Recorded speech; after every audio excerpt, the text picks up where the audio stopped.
Energiselskabet Arke er et andelsselskab. Arke er primært en forsyningsvirksomhed, der leverer el til Djursland, området nord for Aarhus, Samsø og Tunø. Men også lokal varme til flere mindre bysamfund i området.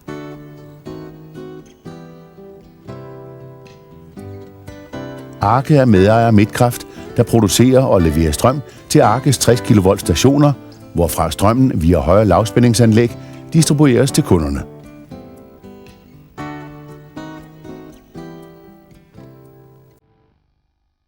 Årene før 1. verdenskrig. Elektricitetsforsyningen er i rivende udvikling. Den 26. februar 1915 dannes andelsselskabet Arke. 1000 personer er mødt op til den stiftende generalforsamling. Arke står for Aarhus og Randers Kaløviegnens elektricitetsforsyning. Den 9. oktober 1917, forsyning af 54 transformerstationer med 2.520 kunder er en realitet. For Arke bliver de hårde isvintre 1940 og 1942 iskatastrofernes år. I marts 1942 er samtlige kunder uden strøm. 1956. Overtagelse af jævnstrømselværkerne i de større oplandsbyer begynder. Der lægges 2 søkabler fra Kysing i Jylland til Samsøs vekselstrømsforsyning. I 1961 flytter hovedkontoret fra Østbanetorvet til Grenåvej. Snestormen i 1971. Mange luftledninger er væltet, og en del kunder er uden strøm. Denne katastrofe afføder en ny udbygningsfilosofi med stærkere net og flere 60 kV stationer.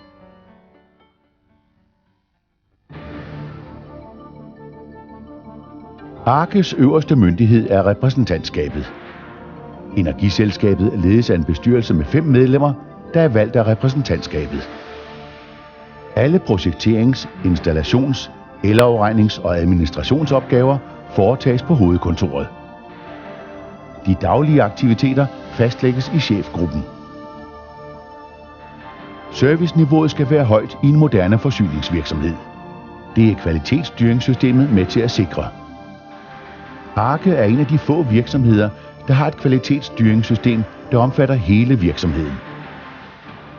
Kvalitetsstyringssystemet er certificeret efter standarden i DS-EN ISO 9002. Filosofien bag Arkes aktiviteter er, at kunden er konge.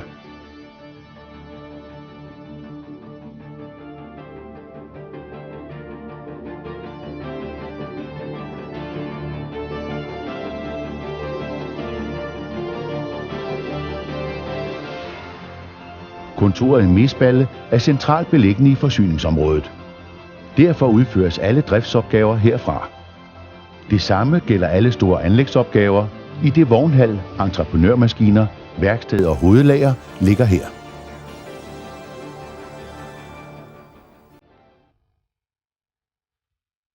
Et kvalitetsprodukt kræver detaljeret planlægning og projektering.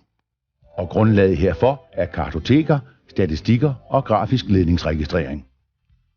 Der skal tages højde for fejl i alle anlægsdele, så alternativ forsyning altid er mulig.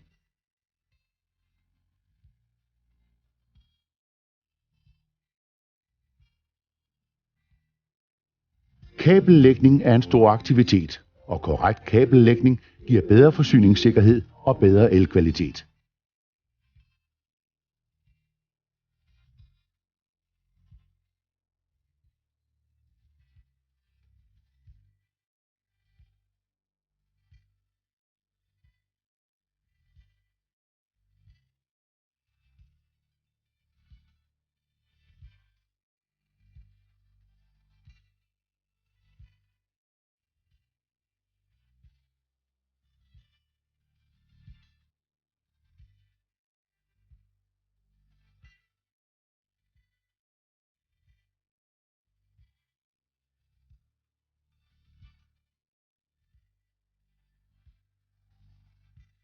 Nettets og stationernes koblings- og driftstilstand overvåges via fjernkontrol.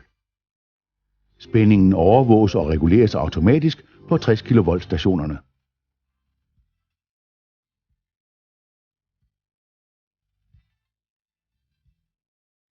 Forsyningssikkerheden skal være optimal. Derfor efterses og revideres samtlige anlæg mindst hver 3. år.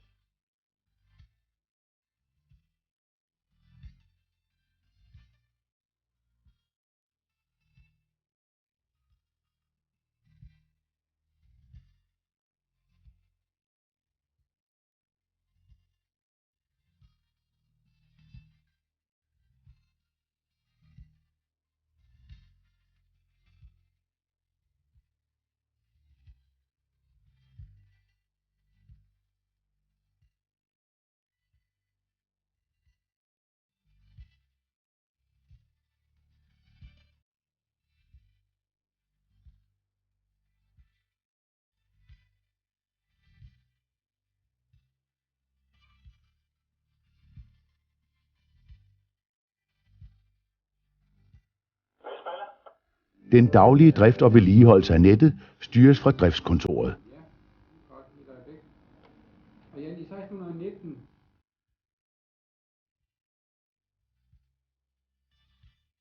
Arke har vedligeholdelsen af gadelys og trafiksignalanlæg for amtet og næsten alle kommunerne i forsyningsområdet.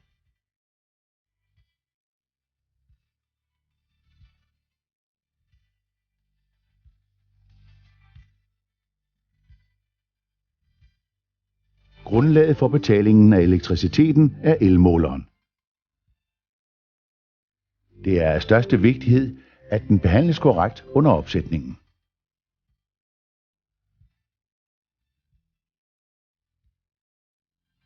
Gennem en systematisk kontrol sikres det, at målerne viser rigtigt.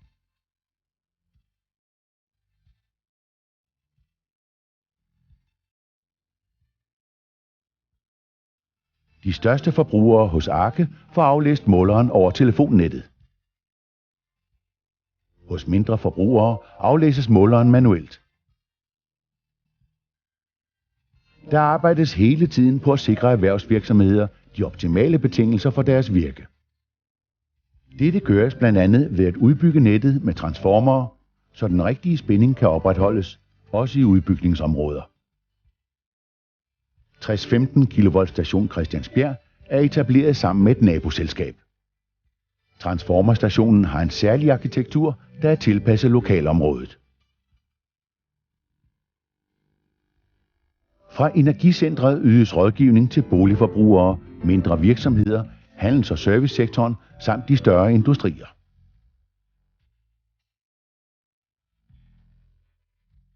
Centret arbejder ligeledes med elsparekampagner, energistyring, energirådgivning, skoleundervisning, udstillinger og temaaftener.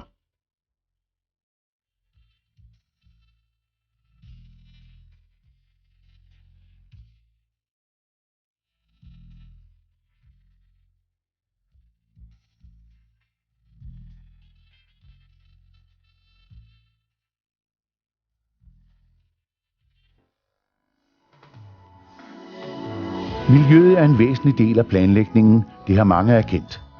I forsyningsområdet foregår der en række miljøgavnlige ting. Arke har selv taget en række initiativer, der er med til at forbedre miljøet. Siden den første 22 kW vindmølle blev sat op i 1976, er der yderligere kommet en lang række til. I dag er vindmøllerne typisk på 600 kW eller derover. Den decentrale produktion i Arkes område er på små 20% af selskabets samlede elkøb. Arke har været involveret i markedsføringen af andele til vindmøllerne på Bønderup Havn. Møllerne producerer, hvad der svarer til 2.500 husstandes årlige elforbrug. De 7 møller er placeret på den nye mole, der er med til at sikre havnens fortsatte eksistens. Foruden vindmøllerne er der i Arkes forsyningsområde et biogasanlæg på Samsøfarmen og et i Spørring nord for Aarhus. På gartneriet Engeløst i Grundfør er der installeret et naturgasanlæg, der leverer varme til drivhusene og el til Arke. Hos Novopan Træindustri produceres damp til spånpladeproduktionen, og af overskudsdampen produceres el. Kraftvarmeanlægget på Aarhus Forbrænding Nord udnytter affaldet til produktion af el og varme. Fjernvarmeforsyning eller lokalvarme, som Arke kalder sine varmeanlæg i mindre bysamfund, er en naturlig konsekvens af, at selskabet i dag er et energiselskab.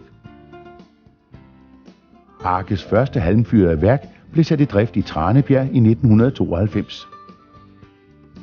Alle Arkes lokalvarmeværker er baseret på CO2-neutrale biobrændsler. Det er i tråd med landets energipolitik. Ved omlægning fra oliefyr til lokalvarme nedbringes udslippet af CO2 med 7-8 tons per bolig per år.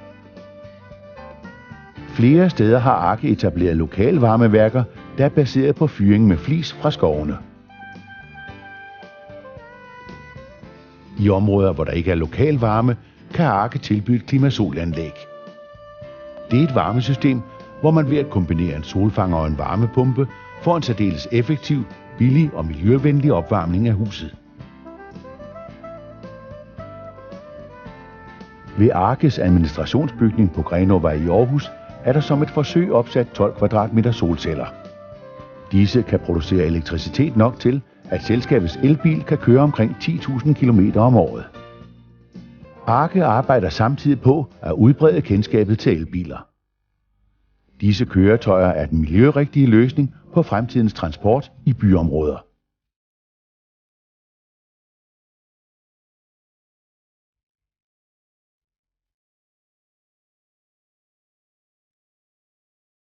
Arkes vision er også i fremtiden at være et selskab, der kan og vil tage tidens udfordringer op. Målet er, at når kunderne har et valg, så vælger de Arke. Derfor vil Arke også fremover være markant i energisektorens gadebillede.